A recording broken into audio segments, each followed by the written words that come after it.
Bueno, siguiendo con nuestros videos sobre sistema digestivo, nos toca ahora la primera parte del tubo digestivo, particularmente esófago y estómago.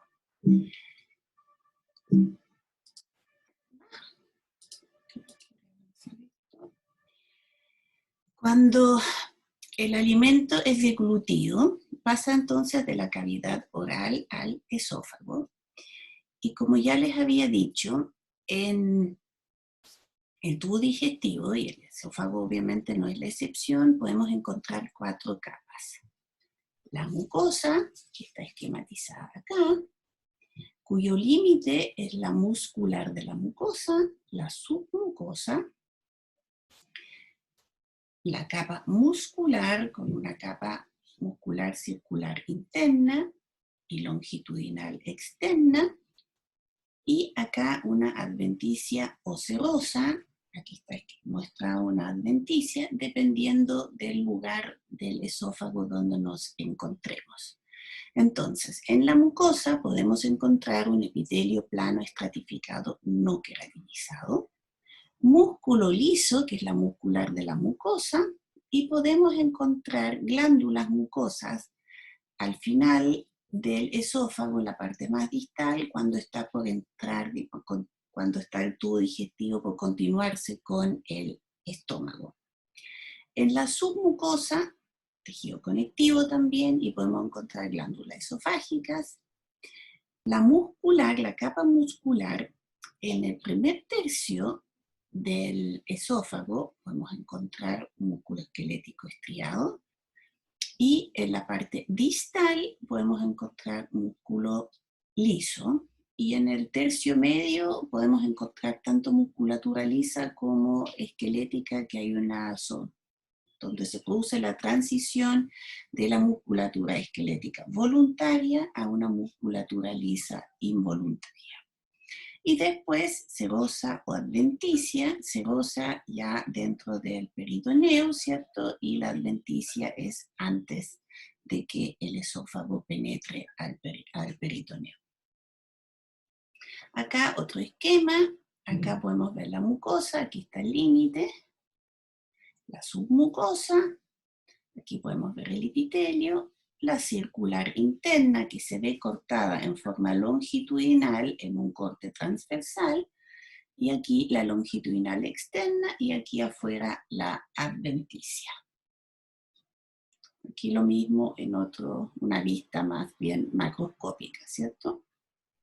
Acá podemos ver el epitelio, aquí están las glándulas mucosas en la submucosa, y aquí nuevamente el epitelio, donde claramente podemos apreciar que se trata de un epitelio plano, estratificado.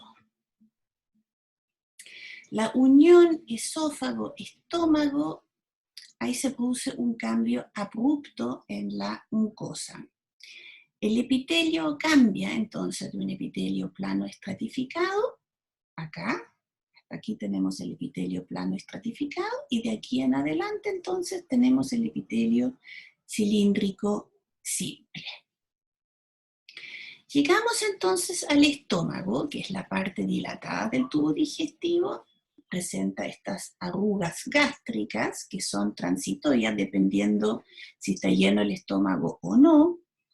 Tenemos glándulas gástricas que atraviesan todo el espesor de la mucosa, o sea, de la lámina propia, mejor dicho, o corion, y en estas glándulas gástricas hay células que van a secretar el ácido clorhídrico, van a secretar hormonas y enzimas, y en el estómago, acuérdense, ahí se forma el quimo. Nosotros podemos distinguir el estómago 4 zonas anatómicas, la del cardias, el fondo, el cuerpo y la región pilórica, pero solamente 3 regiones histológicas que corresponden donde cuerpo y fondo tienen la misma estructura, y 2 regiones funcionales. Entonces, en el estómago tenemos un epitelio cilíndrico simple, acá está, Y podemos observar, si mirásemos el estómago desde el lumen y mirando la superficie, la capa, podemos ver estos orificios que son fovéolos y que corresponden a la desembocadura de las glándulas gástricas. ¿Qué son las glándulas gástricas? Son glándulas tubulares que se clasifican según su ubicación, cárgicas, corpofúndicas o pilóricas, y como ya les dije, se extienden a lo largo de toda la lámina propia hasta la mucular de la mucosa. Obviamente la trayectoria no es 100% recta, es más bien un poquito tortuosa, y por eso se ve cortado de esta manera, irregular, que es muy difícil seguir, digamos, toda esa glándula tubular simple en toda su extensión en un corte histológico, que acuérdense que son cortes de 2 dimensiones, no de 3.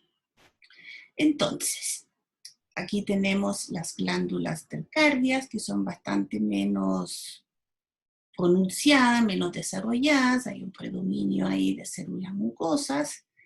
Las corpofúndicas, que es la principal región del estómago, podemos encontrar todos los tipos celulares, que se los voy a mencionar en un par de diapositivas más adelante, y después las glándulas pilóricas, donde nuevamente empiezan a predominar las células secretoras de mucus. Entonces, ¿qué tipo de célula podemos encontrar acá? Aquí tenemos un esquema de la glándula gástrica. Tenemos en la superficie y en la entrada de la glándula células productoras de mucus. Al medio de la glándula tenemos células parietales, células stem cells o células tipo madre, células principales, y en la zona más bien basal tenemos además células enteroendocrinas. Entonces, vamos un poquito más de detalle. Las células mucosas superficiales recubren entonces la superficie luminal del estómago y las fovéolas y secretan mucinas y bicarbonato. Las mucosas del cuello, acá, también secretan mucinas.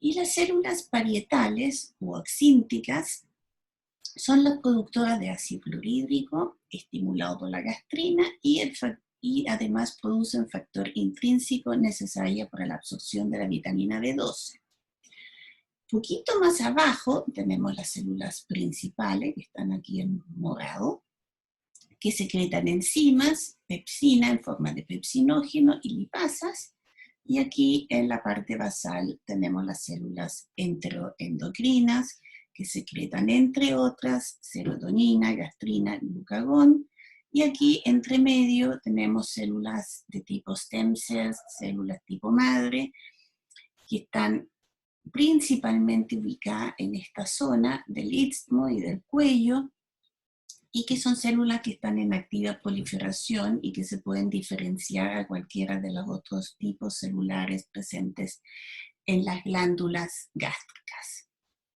Ahora, la célula parietal se caracteriza porque posee estos canalículos internos con microvellosidades, que es justamente para aumentar la superficie, para transportar por un lado los protones y por otro lado los iones cloruro hacia, digamos, el lumen de la glándula gástrica, y el ácido clorhídrico se forma fuera de la célula, en el lumen de la glándula gástrica, porque si se formase dentro de la célula, evidentemente eso no es saludable para la célula propiamente tal. Entonces se transporta en forma independiente los protones y los iones cloruro. ¿Cómo se obtienen estos iones? Por un lado,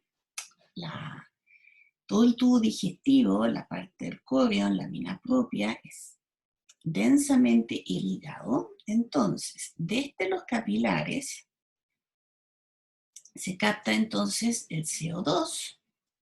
En presencia de agua se forma bicarbonato, en presencia de una anhidrasa carbónica, y eso libera los protones.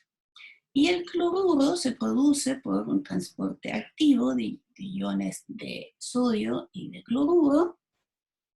El agua difunde y el cloruro entonces es transportado e intercambiado por iones de potasio. Entonces de esa manera los protones, y los iones cloruro son transportados hacia el lumen y además secretan el factor intrínseco. Acá pueden apreciar nuevamente estos canalículos y además tienen una cantidad muy, muy grande de mitocondrias, y eso es lógico porque todos esos transportadores de iones necesitan energía, entonces tienen tantas mitocondrias justamente por la producción de ATP. Ahora, esta secreción, esta producción de ácido clorhídrico hacia el lumen del estómago, necesario para el proceso digestivo, ¿cierto?, puede ser dañino para la mucosa estomacal. Entonces, existen factores protectores de la mucosa gástrica, como es una capa de mucus en la superficie sintetizado justamente por estas células mucosas del lumen y del cuello de la glándula gástrica, producción de bicarbonato, que se ve favorecida por esa abundante irrigación en la lámina propia, y porque existe un recambio epitelial bastante grande, entonces células dañadas son removidas y reemplazadas rápidamente. Entonces, las glándulas gástricas, a la entrada del estómago, no muy desarrolladas, hay células secretoras de mucos, pero aquí las corpofúndicas, ahí podemos ver todas las células que les mencioné recientemente, y en la región pilórica, acá, y aquí ahí está el esquema, este es el esquema de las glándulas en la región corpofúndica, disminuyen las células principales, las células parietales, y aumentan las células secretoras de mucos, y eso es para, en parte, proteger al intestino delgado de ese contenido muy ácido que está formándose a nivel estomacal. Esto es un resumen nomás para que lo tengan ustedes, digamos cuáles son las principales células que uno encuentra en las glándulas gástricas en las 3 regiones histológicas, para que lo tengan. Después, en la capa muscular, les había dicho que a nivel de tubo digestivo, en general, siempre vamos a encontrar una capa circular interna y una longitudinal externa. En el estómago se agrega una capa por dentro, una capa oblicua, entonces de esa manera la circular interna pasa a ser circular media y se agrega entonces esa capa oblicua interna. Acá los tenemos, la superficie, las glándulas gástricas, ¿cierto?, la mucosa de la mucosa, la submucosa, y aquí tenemos la capa oblicua interna, la circular media y la longitudinal externa. Todo músculo liso, obviamente, y después tenemos la serosa.